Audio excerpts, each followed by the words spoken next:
সময়টা 1988। নদীর বাঁধ ভাঙা পানি আর ভাঙনের প্রকোপে বিস্তীর্ণ এলাকা নদী গর্ভে বিলীন হয়ে যাচ্ছিল। সবাই বাড়ি ঘর নদীর তীরবর্তী অঞ্চল থেকে সরিয়ে অন্যত্র নিয়ে যেতে ব্যতিব্যস্ত।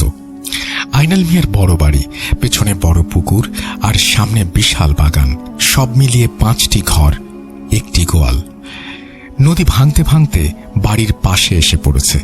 ঘটা করে ঝিরিঝিরি বৃষ্টির দিনে মেঘলা আকাশ, এলোমেলো বাতাস বইছে, আর বাড়ির পাশে যমুনার ভয়ানক গর্জন, উত্তাল ঢেউ। এমন দিনে বাড়ি সরানোর কাজ শুরু হলো। সবগুলো ঘরের কাজ শেষ প্রায়। বাড়ির উঠোনে দাঁড়িয়ে আইনাল মিয়া 3 পুরুষের ভিটা বাড়ির প্রতি দৃষ্টি নিবদ্ধ করে অতীতের স্মৃতিচারণ করতে থাকলেন। একে একে তার চোখের সামনে ভাসছে শৈশবের উঠোন, কৈশোরের দুরন্তপনা আর যৌবনের সোনালী অতীত। পিতার মৃত্যুর পর কিভাবে প্রতিকূলতাকে সামলে জীবনের দীর্ঘ পথ পাড়ি দিয়েছেন। সবাই গত হয়েছেন, একমাত্র তার স্ত্রী ছিলেন তার পাশে। তারপর আর কিছু ভাবলেন না। ডান হাত দিয়ে মুখটি মুছে বড় ছেলে আকবরকে বললেন, মুন্সিকে খবর দাও, তোমার মায়ের কবরটা সরাতে হবে। আকবর এক মুহূর্ত দেরি না করে ব্যস্ততার সাথে পা চালিয়ে দ্রুত গতিতে রওনা দিল। এদিকে বেলা গড়িয়ে দুপুর হয়ে যাচ্ছে। ছোট ছেলেকে ডেকে সবাই বলতে বললেন সবাই যেন খেয়ে নেয়। এমন সময় বাড়ির পূর্ব দিক থেকে এক জটাধারী দৌড়ে আসে।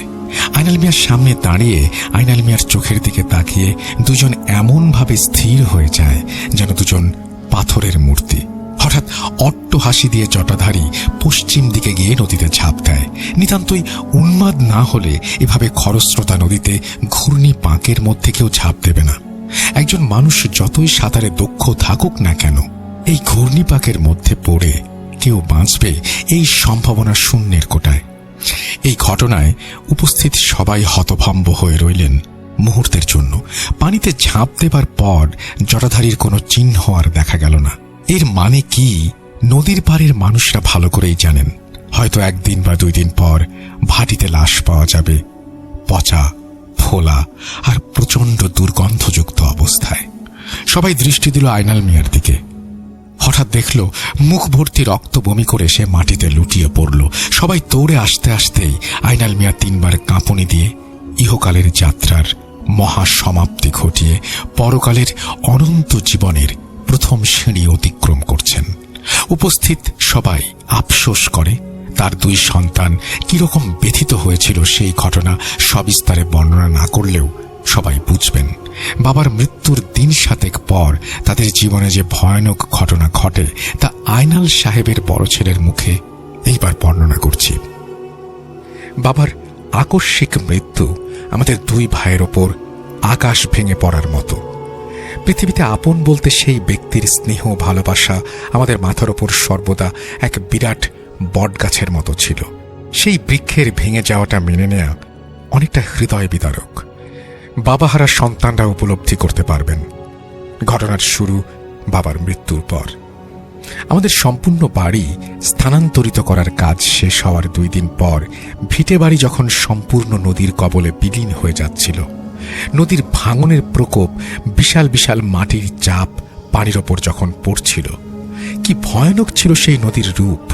নদীর পাড়ে দাঁড়িয়ে 2 ভাই বাড়ির শেষ চিহ্নটুকু বিলীন হতে দেখেছি। ওই মুহূর্তে বড় ঘরের অর্ধেক যখন ভাঙা শেষ হয়ে গেছে, তখন সবাই হঠাৎ করেই বুঝতে পারি মাটির নিচে একটা কুয়া আছে, অথচ কেউ কোনোদিন জানতে পারেনি। বাবাও কোনোদিন এই ব্যাপারে আমাদের কোনো কিছু জানাননি। নদীর ভাঙন দেখতে আসা সমস্ত লোকের কেন্দ্রবিন্দুতে পরিণত হলো সেই কুয়াটি। দেখতে দেখতে মিনিট 5 মধ্যে সেটিও পানিতে বিলীন হয়ে যাচ্ছিল। বলা বাহুল্য যে কুয়াটি সিমেন্টের বড় রিং একটির পর আরেকটি বসিয়ে বানানো। টুকরো টুকরো হয়ে যখন কুয়াটি নদীর পানিতে ভেসে যাচ্ছিল, আচমকা সবাই কি মনে করে যেন অতি উত্তেজনায় চিৎকার করে উঠেছিল একসাথে। কিছু মানুষ ঝাঁপ দিল। আমাদের কাছে 2 ব্যক্তি নিয়ে এলো এক ময়ূর মূর্তি, যা ছিল সম্পূর্ণ পিতলের। আমরা সহ উপস্থিত সবাই অবাক হয়ে গেলাম। এত চমৎকার কারুশৈলিক ময়ূরের মূর্তি। 2জন অতি আগ্রহে তা পরিষ্কার করে দিলেন। তখনও জানতাম না এই মূর্তি আমাদের জীবন বদলে দেবে। রাতের আঁধারকে সাক্ষী রেখে হ্যারিকেনে জ্বালিয়ে আলোতে ভাত খাচ্ছি। বাইরে বজ্রপাতের শব্দ, সেই সাথে বৃষ্টি। আমিন বলল, ভাইয়া, মূর্তিটা দেখেছ? কত চমৎকার, বেচলে কিন্তু অনেক টাকা পাওয়া যাবে। আমি সহমত স্বরূপ মাথা নাড়িয়ে খাওয়ায় মনোযোগ দিলাম।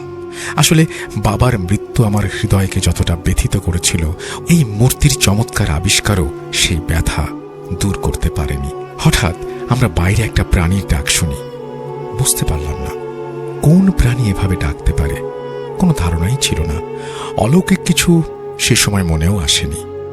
আমিন উৎসাহের সাথে দরজা খুলে উৎসুক সুরে সশব্দে বলে উঠল, ভাই দেখো এটা কি? আমি নিরুৎসাহিতভাবে দরজার নিকট দাঁড়িয়ে দেখলাম একটা ময়ূর বাড়ির উঠোনে পাখা মেলে দাঁড়িয়ে আছে। অবাক করা বিষয়, আমাদের দিকে তাকিয়ে আছে একদম দরজা বরাবর। হঠাৎ বজ্রপাতের আওয়াজে চোখের সামনে থেকে এমনভাবে উধাও হয়ে গেল সেটি, যেন সে কখনোই ছিল না। কিন্তু একই সময়ে দুজন মানুষ ভুল করতে পারে না। আমরা একে অপরের দিকে তাকিয়ে বিস্ময়ের দৃষ্টিতে আরেকটা ব্যাপার লক্ষ্য করলাম। মূর্তির সেই ময়ূরটি উজ্জ্বল হয়ে উঠেছে, এতটাই উজ্জ্বল সমস্ত ঘর সে আলোকিত করে ফেলেছে। মনে হতে লাগলো যেন দিনের বেলা। আমিন ভয় পেয়ে আমার হাত চেপে ধরল। আমিও ওই মুহূর্তে এতটাই ভয় পাই যে মনে হচ্ছিল শির দ্বারা দিয়ে ঠান্ডা স্রোত বয়ে যাচ্ছে। ঘরের চালে বৃষ্টির মধ্যেই এক ঝাঁক পাখি টিনের উপর ঠোঁট দিয়ে লাগাতার আঁচড় কাটছিল। দোয়া কালাম যতটুকু যা পারি ভয়ে ভয়ে বিড়বিড় করে যাচ্ছিলাম। ওই মুহূর্তে পৃথিবীর সবচাইতে অসহায় মনে হচ্ছিল নিজেকে। আমরা অনেক জোরে চেঁচিয়ে গলা ফাটিয়ে যাচ্ছিলাম। আশেপাশের বাড়ির মানুষজন বৃষ্টির মধ্যেই দৌড়ে আসে। আমি জ্ঞান হারাই। সবাই জানতে চায় কি ঘটেছিল। আমি সবকিছু খুলে বলি। তারা আমাদেরকে বাড়ি থেকে অন্য বাড়িতে নিয়ে যায়, আর ওই মূর্তিটা তখন ওই ঘরে ওভাবেই থাকে। পরদিন সকালে আমাদের ঘরে প্রবেশ করা মাত্রই আমরা দেখি মূর্তির চারপাশে রক্ত দিয়ে গোল বৃত্ত আঁকা। বৃত্তের মাঝে একটা ত্রিভুজ রয়েছে। আমি ভয় পেয়ে আল্লাহকে ডাকতে থাকি। এ কেমন শয়তানি আলামত! যদিও সময়টি ছিল প্রকাশ্য দিবালোক, তবুও ওই ঘরে আমার হৃদস্পন্দন ডঙ্কা বাজিয়ে যাচ্ছিল। আমি একটু সাহসের পরিচয় দেই। মূর্তিটির নিকটে গিয়ে পর্যবেক্ষণ করতে থাকি। ভয়ে আতঙ্কে মূর্তিটি যেন আমার কাছে জীবন্ত লাগছে। মূর্তির দুই পায়ে অদ্ভুতভাবে দুটি করে আঙুল। মূর্তিটি দেখতে অসম্ভব রকমের নিখুঁত, কিন্তু এটা বাড়িতে রাখা ঠিক হবে না। আমি গিয়ে নদীতে ফেলে দিয়ে আসি। ধারণা করেছিলাম সকল ঝুট ঝামেলার অবসান হয়েছে, কিন্তু এই ধারণা ভুল প্রমাণিত হলো রাতের বেলা এশার নামাজের পর। এশার সালাত আদায় করে একা একা বাড়ি ফিরছিলাম। বাড়ির উঠোনটা নতুন, মাটি ফেলা হয়েছে সেখানে, একটু নিচু। বলে রাখি, আমি যথেষ্ট নামাজি মানুষ, কিন্তু ওই দিন কি জন্য যেন আমাকে সে বলেছিল আজ সে যাবে না, তার নাকি শরীর খারাপ লাগছে। উঠোন দিয়ে হাঁটতে হাঁটতে আসার সময় লক্ষ্য করলাম ঘরে কোনো আলো জ্বালানো হয়নি। আমি বাইরে থেকে 2 বার ডাক দেবার পরও কোনো সাড়া পাই না। আমার মনে অজানা ভয় উকি দেয়। ওকে এভাবে রেখে যাওয়াটা ঠিক হয়নি। আতঙ্কের সাথে আমি ভাবতে থাকি। হঠাৎ মাটির পেছনে আছাড় খেয়ে আমি পড়ে গেলাম। আমি 2 হাতে ভর করে উঠে দাঁড়াতে যাব, তখন দেখলাম ঠিক আমার মাথার সামনে নিঃশব্দে আমিন এসেছে, ছোট বাচ্চাদের মতো 4 পায়ে ভর করে, মুখটা যথাসম্ভব বড় করে নিঃশব্দে হাসছে। কি অদ্ভুত সেই হাসি! আমার পিলে চমকে যায় এক মুহূর্তের মধ্যে। আমি তৎক্ষণাৎ ঝটপট করে নিজেকে সামলে উঠতে নিয়ে পেছন দিকে পড়ে যাই। আল্লাহ, কি হচ্ছে আমার সাথে? এ তো দেখি সাক্ষাৎ শয়তান আমার সামনে। সে খুব দ্রুত চারপাশে বৃত্তাকারে ঘুরতে শুরু করলো। আমি হিতাহিতে জ্ঞান শূন্য হয়ে দৌড় দিলাম। কোথায় যাব, কার কাছে যাব? পৃথিবীতে আপন বলতে শুধু বাবাই ছিল, তিনি তো আর নেই। প্রতিবেশীদের এভাবে বারবার বিরক্ত করা কি ঠিক? দৌড়াচ্ছি আর দুঃখে কাঁদছি। আত্মীয় স্বজন কেউ নেই যার কাছে যাওয়া যায়। হঠাৎ মাথায় এলো ছোটবেলায় যার কাছে মক্তবে পড়েছি সেই ইমাম হুজুরের কথা। আমি দৌড়ে কাঁদতে কাঁদতে তার বাড়িতে গেলাম। বাইরে থেকে তালাবন্ধ একটা গেট। আমি কান্না বিজড়িত কণ্ঠে হুজুর হুজুর বলে চিৎকার করলাম। ভেতর থেকে আওয়াজ আসলো, কে? আমি বললাম, হুজুর আমি আলী আকবর, গেট খুলুন হুজুর। আমার কান্না জড়িত কণ্ঠ শুনতে পেয়ে দ্রুত এসে গেট খুললেন তিনি। আমি বাইরে কান্না বিজড়িত কণ্ঠে তখনও হাঁপাচ্ছি। এই কথা স্বীকার করতেই হবে, আমার মনে এখন কোনো লজ্জাবোধ নেই। আমি শিশু হয়ে গেছি। আমি পৃথিবীর সবচেয়ে একা মানুষ। হ্যারিকেন হাতে হুজুর আস্তে আস্তে বললেন, বাবা, এত রাতে কি হয়েছে? একে তো বাবাকে হারাবার শোক, আর তারপরে ওনার কণ্ঠে বাবা ডাক শুনে আমি নিজেকে ধরে রাখতে পারিনি। আমি ওনাকে শ্রদ্ধায় জড়িয়ে ধরেছিলাম। আমি আমিনের কথা সবিস্তারে বলার পর তিনি বললেন, দেখো বাবা, এ বিষয়ে আমার জ্ঞান খুব সীমিত। তুমি আল্লাহর কাছে পানাহ চাও। বাদ ফজর আমি তোমাকে নিয়ে একজন হুজুরের কাছে যাব। আজ রাতটুকু কোনো মতে পার করো। চলো, তোমার বাড়ি চলো। আমি আর হুজুর বাড়িতে ঢুকতেই কেমন যেন এক শুনশান নীরবতা অনুভব করলাম। হুজুর বললেন, ভয় পেও না, সূরা পড়ো, আল্লাহর কাছে সাহায্য চাও। অতঃপর যথারীতি আমরা উঠোন দিয়ে হেঁটে যাচ্ছি। হ্যারিকেনের আলোয় যতটুকু খেয়াল করলাম, মাটিতে 2 আঙুলের ছাপ, সেই ময়ূরের মূর্তির মতো। পায়ের ছাপ দেখে মুহূর্তেই ওই মূর্তির কথা মনে এসেছিল। ঘরের দরজা খোলা। আমি বাইরে থেকে ডাকলাম, আমিন আমিন। ডেকেও কোনো সাড়া পেলাম না। ধীরে ধীরে আমি আর হুজুর দরজা দিয়ে ঘরে প্রবেশ করলাম। হুজুর আগে আর আমি পেছনে পেছনে। ভেতরে ঢুকেই আমার চক্ষু চড়ক গাছ, লাল রক্তে একটা বৃত্ত এবং তার মাঝে একটা ত্রিভুজ আঁকা। আমিন গুটিসুটি মেরে শুয়ে আছে যেন কোনো শিশু। আমি এগিয়ে গিয়ে ধরতে যাব, তখনই হুজুর বললেন, দাঁড়াও, স্পর্শ করো না বলে হুজুর আল্লাহর কালাম পড়ে বৃত্তের বাইরে দাঁড়িয়ে আমিনের শরীরে 7 বার ফু দিলেন। তখন আমিন পাশ ফিরে বাম কাঁধ থেকে ডান কাঁধ হলো। তারপর আমিন চোখ খুলল। আমাদেরকে কিং কর্তব্য বিমূঢ় করে দিয়ে কিছুক্ষণ তাকিয়ে রইল। আমিনের 2 চোখ এমন রঞ্জিত লাল, তার শরীর এমন একটা ঝাঁকুনি দিল, আমরা অবাক হলাম। তার হিতাহিত জ্ঞান আসার পর আমিন বলল, ভাই, আমাকে নিয়ে যাবে, মেরে ফেলবে আমাকে ওরা, বলে শক্ত করে জড়িয়ে ধরে আমাকে।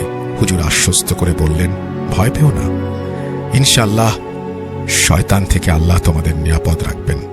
আজ আর ভয় নেই, আমরা আগামীকাল বেহলামাত যাব। তারপর হুজুর 1 গ্লাস পানি নিয়ে পশ্চিম দিকে ফিরে কিছু দোয়া পড়ে সেই পানি আমিনকে খেতে দিলেন। পরের দিন আমরা 3 জনে মিলে নৌকায় করে বেহালামাত রওনা হলাম। পৌঁছাতে পৌঁছাতে বেলা দুপুর গড়িয়ে যায়। নৌকা থেকে নেমে নদীর পাড়ের মসজিদে আমরা জোহরের নামাজ আদায় করি। নামাজ শেষে বড় বাজারের মধ্য দিয়ে দক্ষিণ পাশের চিকন রাস্তা ধরে মিনিট 10 হাঁটার পর আমরা একটা মাদ্রাসা দেখতে পেলাম। মাদ্রাসাটির নাম বেহলামাবাদ মাদ্রাসা। ভেতরে প্রবেশ করার পর একজনকে জিজ্ঞেস করে জানতে পারলাম মুফতি সাহেব দোতলায় ফতোয়া বিভাগে আছেন। আমরা সেখানে গেলাম। গিয়ে হুজুর কক্ষের সামনে দাঁড়িয়ে সালাম দিলেন। মুফতি সাহেব দরজার দিকে তাকিয়ে হুজুরকে দেখেই আনন্দের সাথে সালামের জবাব দিয়ে এগিয়ে এলেন। এসে আমাদেরকে কক্ষে নিয়ে গেলেন। কক্ষে প্রবেশ করেই দেখলাম সমস্ত কামরায় কিতাব আর কিতাব। এ যেন কিতাবের মহাসমুদ্র। আমাদের সবার খবর জানতে চাইলেন মুফতি সাহেব। হুজুর সমস্ত ঘটনাটি বললেন। সব শুনে মুফতি সাহেব বললেন, শয়তান মানুষকে বিরক্ত করে সবসময় আনন্দ লাভ করে। আমাদের আশ্বস্ত করে বললেন, খোদার কালামই তোমাদের রক্ষা করবে।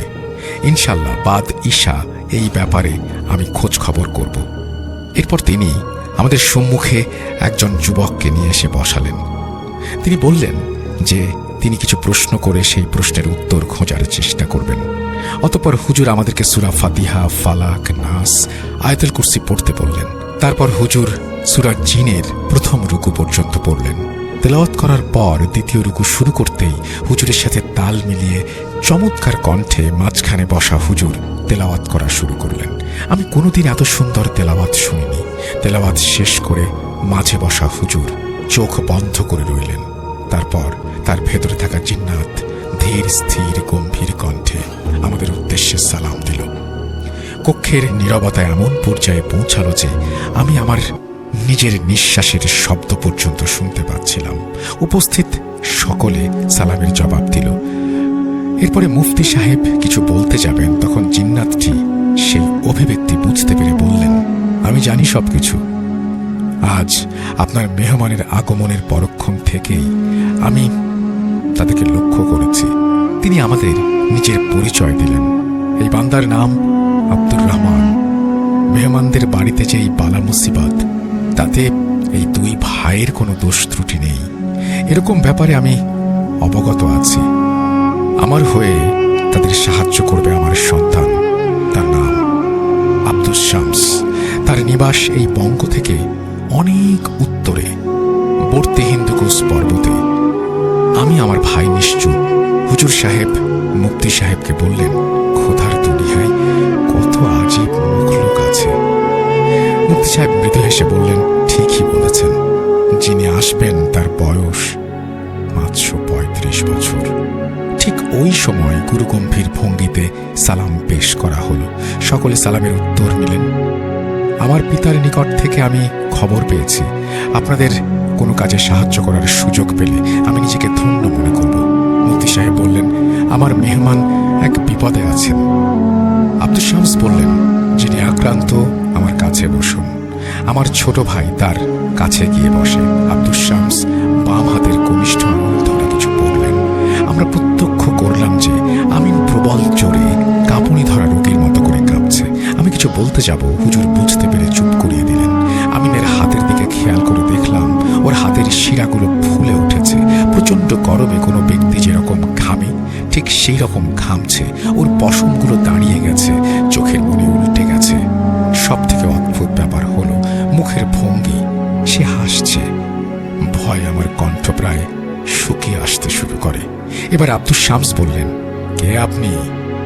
উপস্থিত সবাইকে জানান।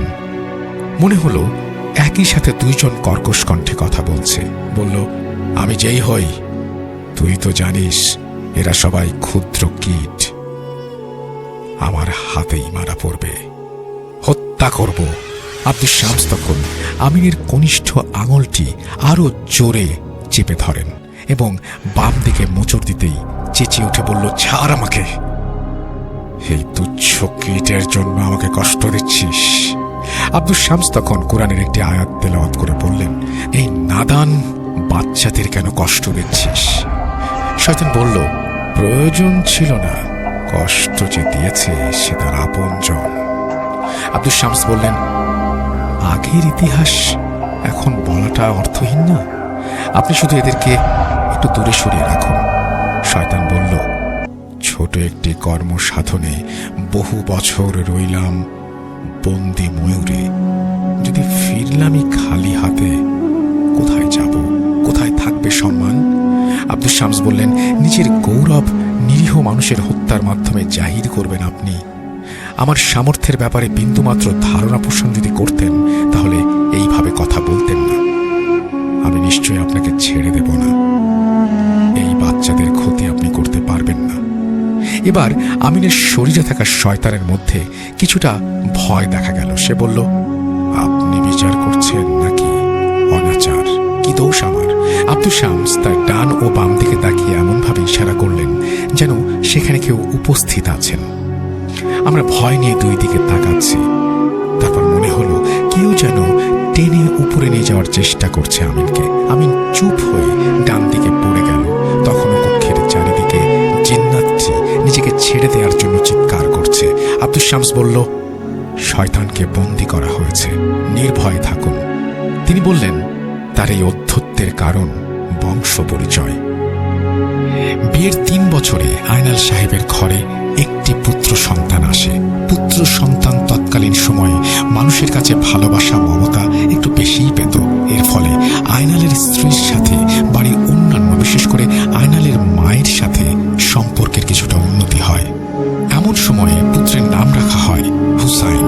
পুত্রের যখন ২-৩ মাস, তখন থেকে শুরু হয় আসল বিপর্যয়। ঘটনা আরম্ভ এভাবে হয় যে আয়নাল সাহেবের স্ত্রী একদিন রাতে হ্যারিকেন নিভু নিভু করে মশারি টাঙিয়ে বিছানায় শোবেন। এমন অবস্থায় দেখলেন কক্ষের কিনারে আনুমানিক ৫ বছর বয়সী হবে এমন একটি শিশু দাঁড়িয়ে আছে। প্রথম দেখায় তিনি চমকে গেলেন, কারণ বাড়িতে এই বছরের বয়সী কোনো বাচ্চা ছিল না। লাফে প্রায় 10 হাত দূরত্ব অতিক্রম করে বিছানার কিনারায় এসে ঘুমন্ত হুসাইনের দিকে তাকিয়ে নিঃশব্দে হা হা করে হাসে। নিভু নিভু আলোয় এতটুকুই স্পষ্ট হয়েছিল যে অবয়বটির মুখ স্বাভাবিকের তুলনায় অনেক বড় এবং হাতে পায়ে 2টি করে আঙুল। হুসাইনের মা সজোরে চিৎকার করে ওঠে। অবয়বটি যখন হুসাইনকে ধরার জন্য এগিয়ে আসে তখন একটি অদৃশ্য বাতাস অবয়বটিকে ঝড়ের গতিতে দূরে ছুঁড়ে ফেলে দেয়। এই ঘটনার পুনরাবৃত্তি ঘটে। এমন সময় বাড়ির সব সদস্যরা উপস্থিত হয় একই সাথে। সবাই দেখে এটি। হুসাইন মেঝেতে অচেতন হয়ে পড়ে যায়। জ্ঞান ফেরার পর সকলে জানতে চাইলে তিনি সবিস্তারে সবার কাছে সবকিছু খুলে বলেন। সবাই হুজুর দিয়ে ঝাড়ফুঁকো করান, পানি পড়াও দেয়া হয়। ওই ঘটনার 3য় দিনে ঘটে আর এক কাণ্ড। বাড়ির গোয়াল ঘরে প্রত্যেক দিন একটা করে গরু মাথাবিহীন অবস্থায় পাওয়া যায়। ঘটনা এত দ্রুত সবার কাছে পৌঁছে যায়, হাটে বাজারে মজলিসে সবার আলোচনার কেন্দ্রবিন্দুতে পরিণত হয় এই ঘটনা। ওঝা ডেকে অনেকবার তদবির করা হলেও এর কোনো সমাধান আসে না। এমন অবস্থায় বাড়ির 2 জন মানুষ তাদের স্বাস্থ্যের ভয়াবহ অবনতি হয়। অস্বাভাবিক চিকন হয়ে যায় তারা। হাত পাগুলো এতই চিকন হয়ে যায় যে হাঁটার ক্ষমতা হারিয়ে ফেলে। ঘটনার 11তম দিনে আইনালের পিতা হিসাব কক্ষে বসে হিসাব করছিলেন। এমন সময় আইনালের মা ট্রেতে করে চিড়ামুড়ি আর গুড় নিয়ে সাথে পানি দিয়ে যান। তিনি খাতার দিকে দৃষ্টি নিবদ্ধ করে লিখছিলেন, মাঝে মাঝে মুড়ি খাচ্ছিলেন। হঠাৎ খেয়াল করলেন আইনালের মা এসে তার পেছনে পড়ে 2 আঙুল দিয়ে তার ডান কানের লতি স্পর্শ করে। তখন তিনি লাফ দিয়ে ওঠেন আর মনে পড়ে আইনালের মা তো হাঁটতে পারেন না। তিনি পেছন দিকে তাকিয়ে দেখেন আইনালের মায়ের মতো দেখতে অবয়বটি নিজের বাম হাত কামড়ে ছিঁড়ে ফেলছে। তিনি চিৎকার দিয়ে সবাইকে ডাকেন, কক্ষ থেকে দ্রুত বেরিয়ে যান। চিৎকার শুনে সবাই ছুটে আসে। এদিকে হুসাইনের মায়ের ঘর থেকেও হাসির আওয়াজ শোনা যায়। সবাই সেই দিকে ছুটে যায় এবং দেখে দেয়ালে একটা চিত্র অঙ্কন করা, বৃত্ত, ত্রিভুজ। হুসাইনের মা 4 পায়ে মাকড়সার মতো করে দেয়ালে হাঁটছে। আইনাল সাহেব বিছানা থেকে হুসাইনকে কোলে তুলে নিয়ে আসে। বাইরে থেকে দরজা আটকে দেয়। ঘটনা এত দ্রুত ঘটে যে সবাই কিংকর্তব্য বিমূঢ় হয়ে যায়। সব থেকে ভয়ানক ঘটনাটি এখনো তাদের সাথে ঘটে যাওয়া বাকি ছিল। সকলে একে অপরের মুখ চাওয়াচাওয়ি করছে, দোয়া দুরুদ পড়ছে। ছোট চাচা বললেন, ভাবির ঘরে চলো সবাই, উনি একা। সকলে দৌড়ে সেখানে গেলেন। গিয়ে সজোরে দরজা ধাক্কা দিয়ে আয়নালের ঘরের দরজা খুললেন। কক্ষে প্রবেশের পর আয়নালের মাকে বললেন, আপনি ঠিক আছেন? পেছনে পেছনে পরিবারের সকলে দরজার নিকটে দাঁড়িয়ে উনি তার বিছানার ডান কাত হয়ে দরজার দিকে পিঠ প্রদর্শন করে এমনভাবে শয্যাশায়ী হয়ে আছেন যেন ঘুমিয়ে আছেন। আয়নাল সাহেব তার নিকটবর্তী হয়ে ভয়ে ভয়ে শুকনো গলায় বলে, মা। মা বিছানা থেকে উঠে বসেন, সবার দিকে তাকান। আমার বাবুকে তোরা এভাবে ধরে আছিস কেন? দে, আমার কাছে দে। কেউ কোনো কথা বলছিল না। পেছনে আয়নালের চাচি দোয়া দুরুদ পড়ছিলেন বিড়বিড় করে। বাবুকে কোলে নিয়ে আয়নালের দিকে তাকিয়ে বললেন, একটু পানি দে তো, খুব তেষ্টা পেয়েছে। এমন সময় আয়নাল সাহেবের পিতার আর্তচিৎকার ভেসে আসে। তিনি ছিলেন আরেকটি ঘরে, বৃত্তের মাঝে। সবাই ছুটে যায় সেই দিকে। আর সেই সময় বাবুর মুখে 1 সেকেন্ডের জন্য কান্না আসে। সবাই বিছানার দিকে তাকিয়ে হতবাক। আয়নাল সাহেব বিছানার দিকে তাকিয়ে জ্ঞান হারান। জ্ঞান ফেরার পরে তিনি বাড়িতে নিজেকে বারান্দায় আবিষ্কার করেন। মাথার কাছে ছোট চাচা চাচি, কানে ভেসে আসে বাড়ি ভর্তি মানুষের গম গম আওয়াজ। তার থেকে একটু দূরেই তার স্ত্রী তাকে কয়েকজন মিলে মাথায় পানি ঢালছে। দূরে বড় চাচা লম্বা দাড়ি জোব্বা পড়া এক হুজুর তার সাথে বসে কথা বলছেন। আনিল সাহেব নিজের সন্তানের কথা মনে করেন। আবারও চিৎকার দিয়ে জ্ঞান হারান। মাথায় পানি ঢালার পর পুনরায় জ্ঞান আসে। দেখেন 3টি লাশ শুইয়ে রাখা হয়েছে। তিনি কাঁদতে কাঁদতে এগিয়ে যান সেই দিকে। গতরাতে যা ঘটেছিল তার খণ্ডচিত্র এই যে, আয়নাল বিছানার দিকে ফিরে তাকাতেই দেখেন বাবুকে 2 পা ধরে তাকে ছিঁড়ে 2 ভাগে ভাগ করা হয়েছে। তার দাদির হাতে বাবুর শরীরের ডান অংশ এবং সেই অংশের সাথে মাথা ঝুলছে, আর অন্য হাতে শরীরের বাম অংশ। রক্ত দিয়ে সমস্ত বিছানা ভিজে একাকার। আয়নালের মা নিজের 2 হাতে গলায় শাড়ির আঁচল পেঁচিয়ে আত্মহত্যা করেন। ওইদিকে সমস্ত বাড়ি ঘুরেও আইনালের পিতাকে খুঁজে পাওয়া যায় না। 3 জনের জানাজা হয়ে যায়। আইনাল সাহেবের বড় চাচার তদবিরে এক হুজুরের সন্ধান মেলে। জানাজার পরের দিন সকালে হুজুর তার তাবলিগি সাথীদের নিয়ে যথারীতি বাড়িতে আসেন এবং তিনি বলেন, এই ছায়া একা আসেনি, ওকে ডেকে নিয়ে আসা হয়েছে। বললেন বাদ এসা তিনি এই বাড়িতে আসবেন, কিন্তু একটা ব্যাপার, এই ছায়া যাকে ডাকে তাকে ছাড়ে না। হুজুর পানি পর্যন্ত খান না সেই বাসায়। একটা অদ্ভুত ঘটনা ঘটে। আইনাল সাহেব চেয়ারে বসে আছেন, সময়টা সন্ধ্যা, মাগরিবের একটু পরপর। চারিদিকে মোটামুটি অন্ধকার। ইজি চেয়ারে বসে আছেন তিনি। হঠাৎ খেয়াল করলেন তার পায়ের নিচে এক অদ্ভুত কিছুর সৃষ্টি হয়েছে। কোনো এক অদৃশ্য শক্তি তাকে টেনে নেওয়ার চেষ্টা করছে, কিন্তু পারছে না। কোনো এক শক্তি যেন আইনালকে ধরে রেখেছে। এক সময় কানে ভেসে আসে আইনালের বড় চাচার ভয়ার্ত আর দুঃখ মিশ্রিত কণ্ঠ। আইনাল, আইনাল, কই রে? দেখ বাবা, আমার সব শেষ। আহা, আমি নিঃস্ব হয়ে গেলাম। আমার কেন মরণ হলো না? আমি কেন এসব দৃশ্য চোখ দিয়ে দেখছি? আইনাল সাহেব তখন নিজেকে আবিষ্কার করলেন ঘুমের মাঝে। চাচার ডাকে তিনি হন্তদন্ত হয়ে ঘুম থেকে ওঠেন। উঠে দাঁড়িয়েছেন, অমনি চাচা সামনে হাঁটু গেড়ে বসে দুঃখ কষ্টে জর্জরিত হয়ে মাথা চাপড়াচ্ছেন। আইনাল সাহেব চাচাকে দেখেই দৌড়ে বড় চাচির কক্ষে গিয়ে দেখেন চাচি বিছানায় দেয়ালের দিকে মুখ করে শুয়ে আছে। মেঝেতে চোখ পড়তেই আইনাল সাহেবের বুকটা ধক করে ওঠে। মেঝেতে 2 পায়ের পাতা কেটে রেখে দেওয়া হয়েছে। আইনাল সাহেব কান্না বিচলিত কণ্ঠে বড় আম্মি বলতে বলতে কাছে গিয়ে দেখেন সেই ভয়ানক দৃশ্য। এখানে আমি একটু বলে রাখি, আমি খুবই দুঃখিত। লেখাটা এমনভাবে লেখা হয়েছে অনেক কিছু বোঝা যায় না। আমি খুব কষ্ট করে বুঝে বুঝে আসলে পড়ার চেষ্টা করছি। দেখা যাক। এদিকে ছোট চাচা চাচিও আসেন। তারাও দেখেন বড় চাচির পেট চিরে ভেতরের নাড়ি ভুড়ি বের করা হয়েছে। চোখ দুটো ঝুলে আছে। বাদেশা হুজুর আসলেন, সাথে 2 জন সাথী নিয়ে। সবকিছু দেখলেন। বাবা, আপনার বড় চাচিকে আপাতত স্পর্শ করবেন না।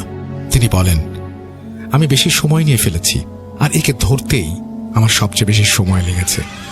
সকলে দেখল কালো কাপড় পরিহিত, কালো লুঙ্গি পরিহিত, গলায় বেশ কিছু মালা, বাহুতে কবজিতে আরো কিছু মালা।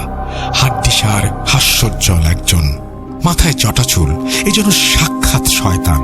হুজুরকে আইনাল সাহেব বললেন, মায়ের পর যাকে সবচেয়ে বেশি ভালোবেসেছি, শ্রদ্ধার পাত্র, তিনিও আমাকে ছেড়ে চলে গেছেন। পেছন থেকে বড় চাচা ফুঁপিয়ে কাঁদতে শুরু করেন। হুজুর বলেন, বাবা, এখন কান্নার সময় না, নিজেকে রুখতে হবে।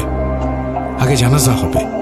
বাড়ির সকলে, অর্থাৎ আইনাল সাহেব, তার সহধর্মিনী, ছোট চাচা ও চাচি, বড় চাচা সামনের দিকে বসলেন।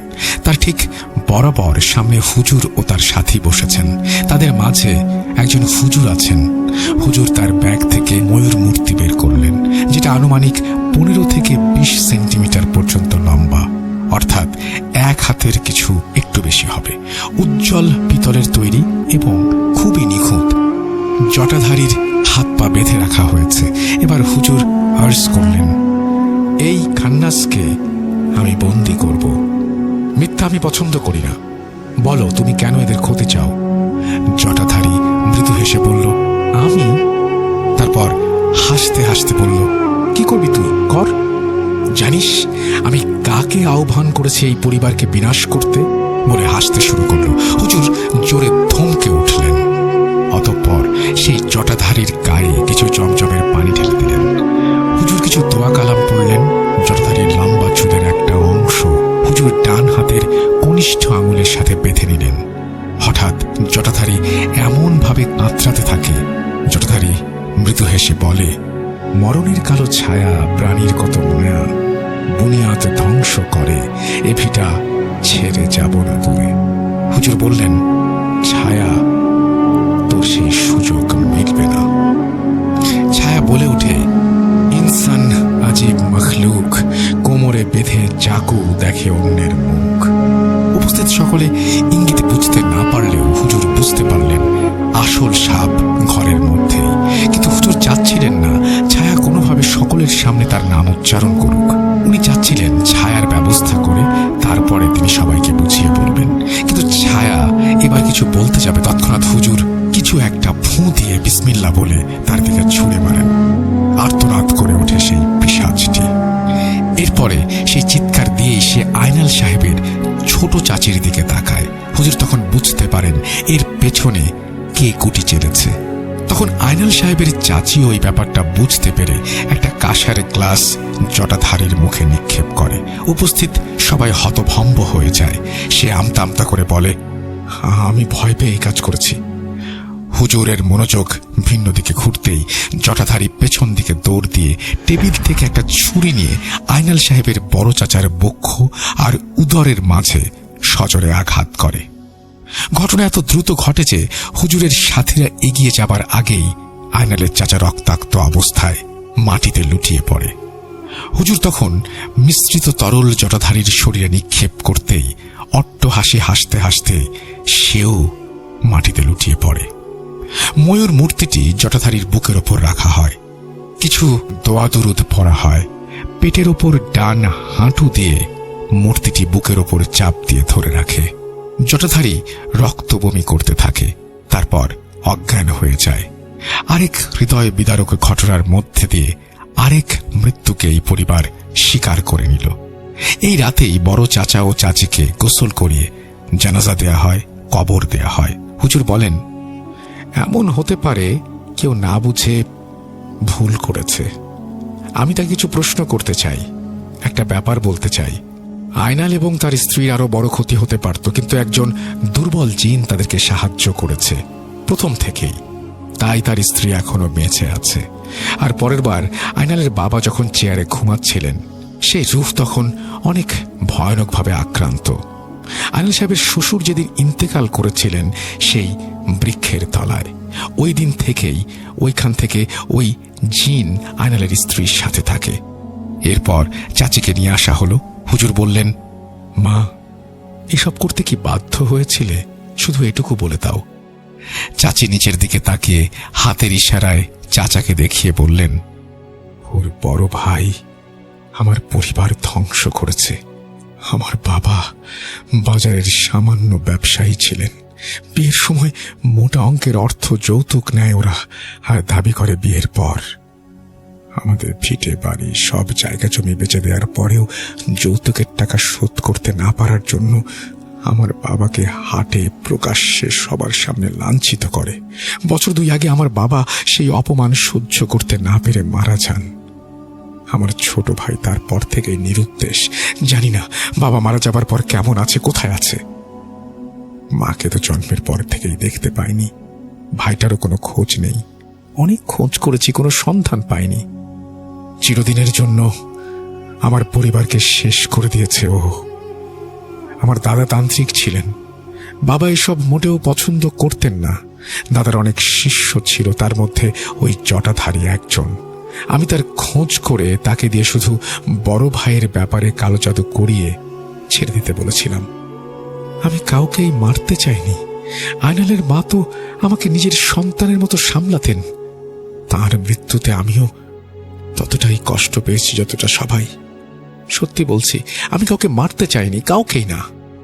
সবাই নিস্তব্ধ হয়ে তার কথা শুনল। কেউ কিছু বলতে পারছে না। হুজুর নীরবতা ভেঙে বললেন, আমি বিদায় নেব। এটা আপনাদের একান্ত ব্যক্তিগত মুহূর্ত। এই কথা বলেই সালাম জানিয়ে তিনি বিদায় নেন। এই সব ঘটনা শেষে মুফতি সাহেব দীর্ঘশ্বাস ফেলে আমার দিকে তাকিয়ে বললেন, এটাই ছিল আপনাদের পরিবারের পেছনের ইতিহাস। আর আপনার চাচাতো দাদা দাদি এই কারণেই আপনাদের থেকে বিচ্ছিন্ন থাকেন। আর আপনার পিতার মৃত্যুও হয়েছে এই কারণে। এ ব্যাপারে আমি নিশ্চিত। সব ঘটনার শেষে আমরা ফিরে আসি, কিন্তু বাবার মতো যে আমিও পৃথিবীতে একা হয়ে যাব এটা ভাবিনি। বাড়িতে ফেরার 2 দিন পর আমিন কালো জ্বরে আক্রান্ত হয়ে হাড্ডিসার হয়ে যায় এবং 7 দিনের মধ্যেই পৃথিবীর মায়া ত্যাগ করে চলে যায়।